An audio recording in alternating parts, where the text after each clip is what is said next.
Hello and welcome to my channel, Afiolu Festival of Nnewi, the hidden history beyond the yam.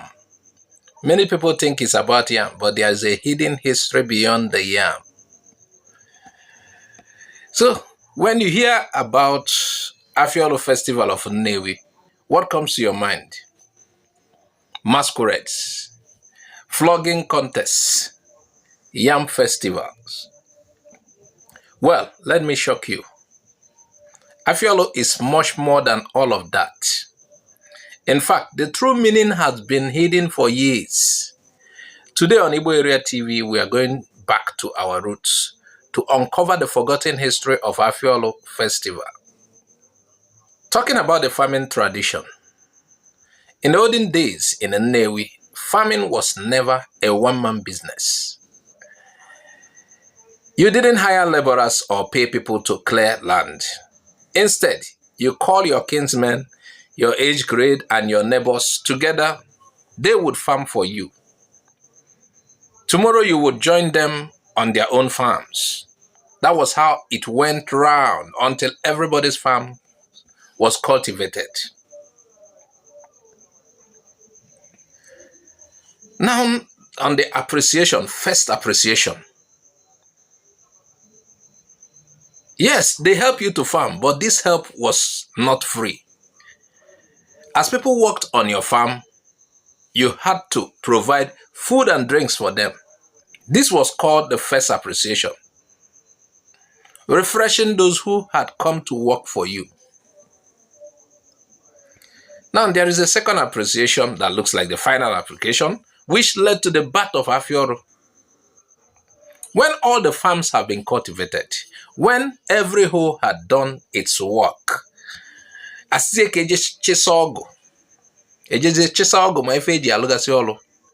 people will gather again after everything has been done. This time, it was no longer about one person's farm. It was about a grand celebration for everyone who took part in the farming cycle. Animals were slaughtered, food and palm wine flowed, music and dancing filled the air. This second bigger feast was called Afiolu, the Festival of Appreciation, Unity, and Hard Work. That is the origin of Afiolu Nnewi. Remember, we are talking about Nnewi. It normally falls in August. Now you may ask, why does Afiolu happen in August? The answer lies in the farming calendar of Nnewi. Remember, Igbo have their own calendar even before this calendar, and it still rhymes. And by August, all major crops had already been sown into the ground. The yam and the rest of them, cocoyam, vegetables. But at this particular time, the yam was not yet ready for harvest. So, our fathers called this period famine period, kind of famine period. During this lean season, families survived on roasted or boiled corn, African pear, yeah, what we call ube. And some eat garden eggs along to survive because G kadenana, if any na kadenana.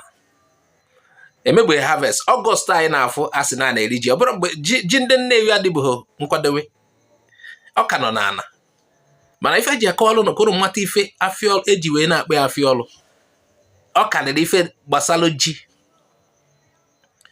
So during such time of Afiolu in the past is a time ọ na-adịkwa ka mgbe ụgani famine period.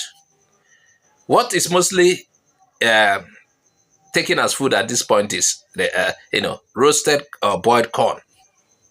Then ube eji wene ezude wene bude, and sometimes garden egg. So this food kept the people strong while we wait for the yam to mature for harvest. Okay, now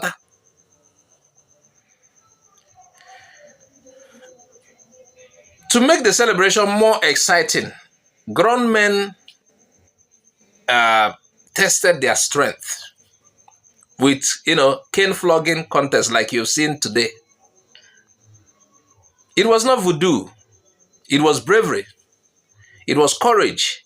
A way for men to prove they are strong enough to endure pain and defend their community. That was what it's like. You see people being flogged, flogging themselves. That is the sweetness of it. So masquerade also came out, not to scare with magic, but to entertain, to dramatize the spirit of the festival, and to add color to the celebration. So gradually, the change began to happen over the years. Some people say centuries, probably, or decades, or centuries, probably. With outside influence and, some other interpretations, Afiolu began to be called a new Yam Festival. But if we're honest, Yam was not ready in August for the Nnewi people. It's not always ready in August. So, what people were really celebrating was not Yam, but the spirit of unity, survival, appreciation, and strength. So the next time you hear about Afiolu in Nnewi, remember it is not just a Yam festival. It is a celebration of communal farming. It is a memory of famine time, survival with corn, pear, and garden egg. It is the courage of men flogging each other to test strength. It is the heartbeat of Nnewi tradition. This is a story many never knew, but now you know. I would like to tell the story in Igbo.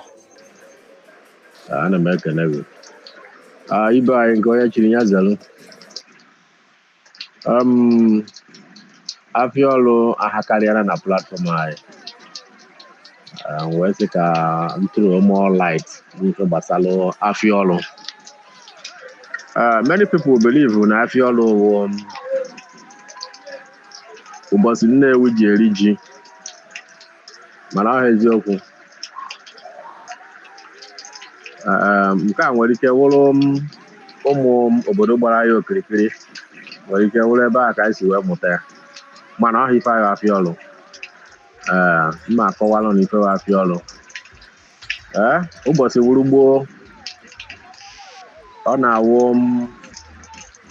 oge ịkọ nri na-eru eji mara ndị Nnewi na ndị Igbo wee kọ nri ịrụ ọrụ ugbo ọ na-awụ ịkọ nri na-eru before mmiri atụọ n'ana eburu ụzọ gwuo ntụrụmana na ọwụrụ ebe ahụ akọ ji sụchasị ebe niile mmiri tụha n'ana akọba ji and etu esi akọ nri mgbe ahụ wụ ọwụ na-eche ọka akọ ọrụ bụ nne ịkụ ha n'ọrụ ụmụ okorobịa niile nọ n'ogbe ahụ ma ndị ha na ụmụ uwe ọgbọ ma ndị enyi ha ma ndị ọzọzi agbakọta ọrụ alụchara ọrụ onye ọzọ akwụkwọ ọrụ ụbọchị ọzọ ha ncha niile n'ugwu jerụkwara onye ahụ aha akwụ ụgwọ ife a na-eme mgbe ahụ wụ onye kụrụ ọrụ a na-arụrụ ọrụ ya esi nri ọrụ lute ezigbo nkwụ enu nye ụmụazị na-akọrọ ha nri then akọcha ji aba na-ịkọ ede a na-akọ ukomede mgbe ahụ ukomede na-abịa akọcha ya nwere ka esi akọ ya agba ya okirikiri ka e wee nwee spesi ebe ahụ agaghị agbụgbọ akọchazie mgbe ike bido gwụba ndị be anyị na-ịkọ nri ka ebido kọwazie ede o nwere patan a na-akpọ ekpo onye ara ebido kọwazie nke ahụ so ọ bụrụ na akọkọrọchazie nri kọcha ji kọcha ede chinye aka enu na akọcha na nri nya mụtaziri Afiolu ife Afiolu pụtara wuo na-akọcha na nri ndị niile akọrọ nri echukwa ndị kọrọ ha nri mgbe ahụ efu ndị niile alụrụ ọrụ a ha nwere ike gbuzie ọkụkọ ma ọ gbuo ewu ma ọ gbuo efi as the case may be, wee kene ndị lụrụ ha ọrụ ọnya wa Afiolu na-arụcha n'ọrụ ka ekene ndị lụrụ ọrụ kenekwuo Chineke nyere ume eji rụọ ọrụ ọnya wa Afiolu. Maka na Ọgọst Nnewi ji agba Afiolu enwebeghị onye gwutere ji ọ na-efu n'afịa kịta nwere ike ji ugwu Awụsa ma ji atarị. Onye Nnewi egwutebụrụ ji banye n'Ọgọst. Ọgọst wụ oge ụganị. Oge ụganị ka a na-akpọ ya maka na akọicha na nri na ala nnikọ. Ibe eji akpọ ụganị mgbe ahụ wụ ọka na ube. Ọka na ube ka eji akpọ ụganị. Na ibere ka aṅara ya ka eji akpọ ụganị. So n'ọnya awụ Afiolu ka m pụtakwanụ. So n'oge Afiolu imerube Afiolu a na-eji iti mmọnwụ na ịpị ịtarị.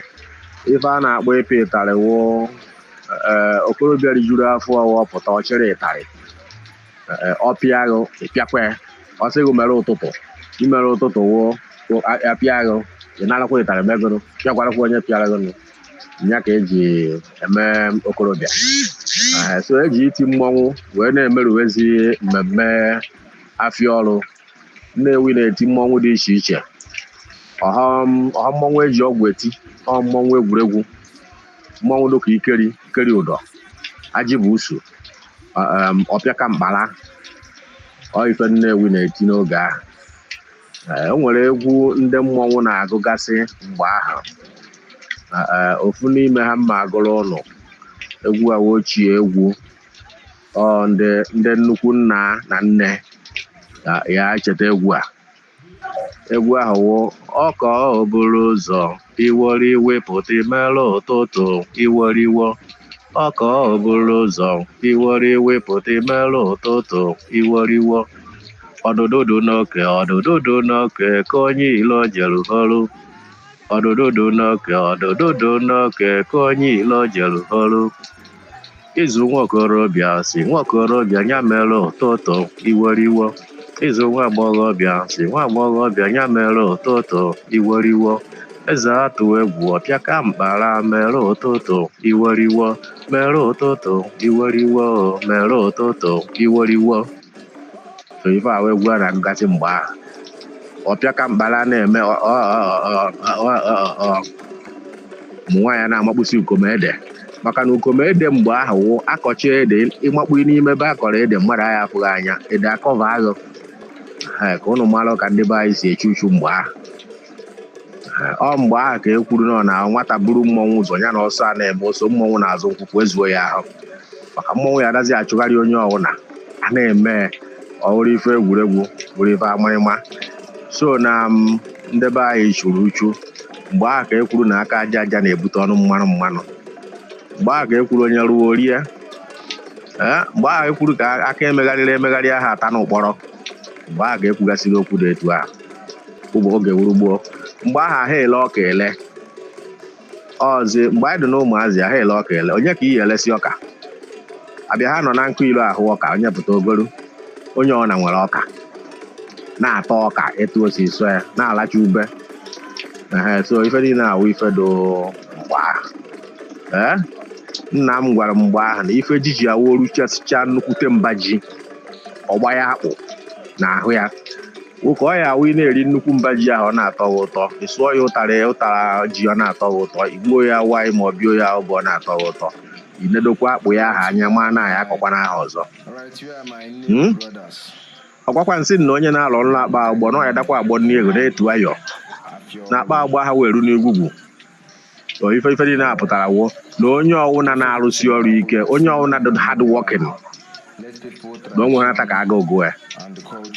So n'ife eji mara ndị be anyị ụbọchị wurugboo ndị klaasị anyị ọya ebe n'ọnụ ụka ka onye chiri nya zerukwa na daalụnụ.